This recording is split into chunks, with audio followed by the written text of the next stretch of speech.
Air conditioners India में एक premium luxury item मानी जाती थी। आज भी है, बट धीरे धीरे ये एक एसेंशियल आइटम में काउंट होने लगा है। क्योंकि जिस तरह से ग्लोबल वार्मिंग, इंडस्ट्रियलाइजेशन, अर्बनाइजेशन ये सब बढ़ रहा है, इवन लाइफस्टाइल स्टैंडर्ड्स भी जिस तरह से चेंज हो रहा है, तो ये सब चेंजेस जो हो रहे हैं ना, तो without AC and specially summer में बहुत मुश्किल हो चुका है रहना। इंडिया में फिलहाल एयर कंडीशनर मार्केट इन्वेस्टर्स के लिए एक प्राइम एरिया है, क्योंकि यहाँ डिमांड बहुत अच्छी है, लॉन्ग टर्म है। एंड सामने अभी एसी का जो पेनिट्रेशन इंडिया में वो अराउंड 10% के आसपास हुआ है। मतलब एड्रेसेबल मार्केट साइज जो है वो अभी बहुत बाकी है। आप इसे एक थंब रूल भी बना सकते हैं कि जहाँ डिमांड बहुत ज़्यादा हो एंड सामने एड्रेसेबल मार्केट भी बहुत बड़ा हो, वहाँ इन्वेस्टर्स का अटेंशन रहना आम बात है। जिस तरह से एप्पल एक ब्रांड है, बट उसकी जो बैक हैंड मैन्युफैक्चरिंग है वो फॉक्सकॉन करता है। Same as Voltas, Blue Star, Daikin, Haier, LG, Panasonic, Hitachi, Carrier, Godrej, Lloyd, ये सब एसी ब्रांड्स हैं। मीन्स के कंज्यूमर फेसिंग कंपनीज हैं। बट इन सभी कंपनीज के लिए जो बैक एंड में एसी मैन्युफैक्चर कर रहा है, मतलब जो ओईएम कंपनी है, वो है अंबर एंटरप्राइज। रूम एसीस में अंबर का मार्केट शेयर मोर देन 70% है। मीन्स के backbone of the industry. Latest quarter में इनका जो रेवेन्यू है वो 44% से एंड प्रॉफिट 42% से इंक्रीज हुआ है। प्लस पॉइंट यहाँ ये है कि कंपनी का जो बिजनेस वर्टिकल है वो सिर्फ अब एसी पर डिपेंडेंट नहीं है। एक और वर्टिकल है सर्किट बिजनेस।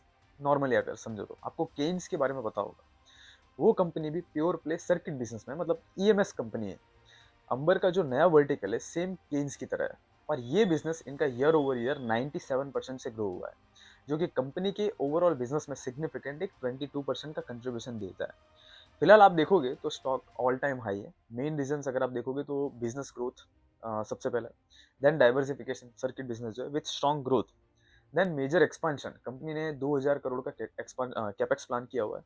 एक मेजर बूस्ट कंपनी को मिला है जीएसटी कट से। एक्चुअली एसी जो है ना वो प्रीमियम गुड्स में काउंट होता है, जिस वजह से 28% जीएसटी स्लैब में आता था पहले, जो अब 18% स्लैब में आ चुका है। तो एक एवरेज 50,000 की मशीन में अगर 10% का डिस्काउंट मिलता है तो अट्रैक्टिव हो जाता है। अभी आप करंट सिनेरियो देखोगे तो कंपनी इसमें प्री बुकिंग्स चल रही है, तो festive season plus GST benefit, ये दोनों की वजह से नेक्स्ट क्वार्टर हो सकता है अंबर के लिए बहुत स्ट्रांग हो। फिलहाल कंपनी का पी जो है वो 100 प्लस है। तो बिफोर इन्वेस्टमेंट वैल्यूएशन आप जरूर कंसिडर कीजिए। एंड एक अच्छी कंपनी, आप इसे रडार में तो रख ही सकते हैं। इसी एरिया में हमारी एक दूसरी कंपनी है सुब्रोस लिमिटेड। ये कंपनी भी एयर कंडीशनर सिस्टम ही बनाती है।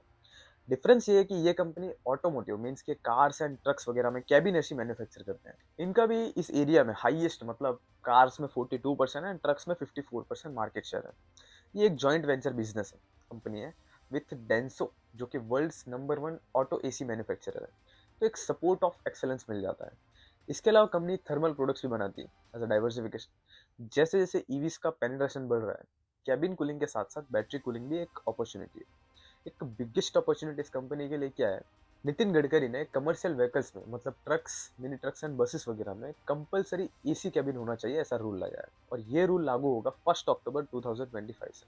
अगर इस हिसाब से अगर एक रफ कैलकुलेशन किया जाए तो इंडिया में सालाना 8 से 9 लाख सीवीज बनते हैं, मतलब कमर्शियल व्हीकल्स। तो मतलब 5 से 7 हजार करोड़ का एसी रेवेन्यू बढ़ सकता है। अब सुब्रोस का जो मार्केट शेयर है वो है 54% के आसपास। तो अगर कम से कम भी देखा जाए तो 1500 से 2000 करोड़ का एनुअल रेवेन्यू ग्रोथ मिल सकता है। Maruti Suzuki, Tata, Mahindra, Toyota, Ashok Leyland, Honda, ये सब इनके क्लाइंट्स हैं। कंपनी का रेवेन्यू ईयर ओवर ईयर 8.5% से इंक्रीज हुआ है। तो ये है इंडिया के एयर कंडीशनर किंग्स, जो सिर्फ स्पेसिफिक कुछ क्लाइंट्स को नहीं बल्कि ऑलमोस्ट पूरे मार्केट को सर्व करते हैं। एंड फ्यूचर प्रोस्पेक्ट्स में काफ़ी कुछ है ग्रोथ के लिए। कुछ लिमिटेशंस हैं बिजनेस नेचर के लेवल पर, लाइक कैपिटल हैवी बिजनेस है, क्योंकि मैन्युफैक्चरिंग का काम है, ऊपर से ओईएम कंपनीज हैं, तो मार्जिन्स भी बहुत कम है इनके। क्योंकि जो मेन कंज्यूमर फेसिंग ब्रांड्स हैं, मतलब जो एक्चुअल ब्रांड्स हैं जो फाइनल प्रोडक्ट्स बना रहे हैं, उनके मार्जिन हमेशा ज़्यादा रहते हैं। ये तो बी टू बी बिजनेस है। लाइक जैसे फॉर एग्जांपल एक मैन्युफैक्चरिंग जायंट है डिक्सन, आप उसके केस में भी देख सकते हो, उनका भी मार्जिन जो है वो काफ़ी कम है, ओपीएम काफ़ी कम रहता है। वैल्यूएशन एंगल से थोड़ा कंसर्निंग है, क्योंकि ऑलरेडी ये जो नितिन गडकरी का नया रूल आया है, इसकी वजह से सुब्रोस में, एंड ये जो जीएसटी कट हुआ इसकी वजह से अंबर में, ऑलरेडी दोनों स्टॉक ऑल टाइम हाई पर है।